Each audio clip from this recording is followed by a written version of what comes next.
మిగిలిన వాళ్ళకి లేని అవమానాలు నీకే ఎదురయ్యేటట్టు అనుమతిస్తాడు. ఎంత అంటే నేల మట్టుకు. మిగిలిన వాళ్ళు బాగానే ఉంటారు, కానీ నీకు మాత్రం ఘోరమైన అవమానాలు ఎదురవుతుంటాయి. మాటలు పడాల్సి వస్తుంది.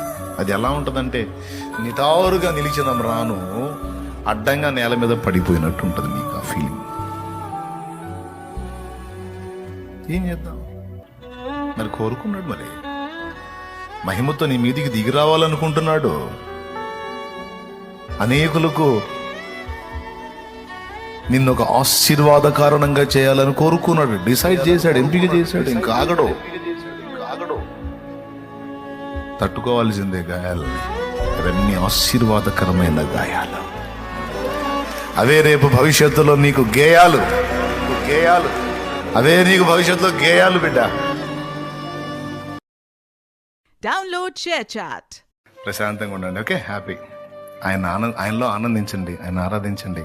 అవమానపు మాటలు తగిలినా సరే స్తోత్రం చెప్పుకో, నవ్వుతా వెళ్ళిపో. ఎందుకంటే నీకు సిద్ధపరిచిన రోజు ఒక రోజు ఉంటుంది. దూషణ మాటలు తగిలినా సరే, నొప్పించే మాటలు, నొచ్చుకునే మాటలు, గాయపరిచే మాటలు, నిన్ను ఇబ్బంది పెట్టే మాటలు తగిలినా సరే నవ్వుతూ దాటి వెళ్ళిపో.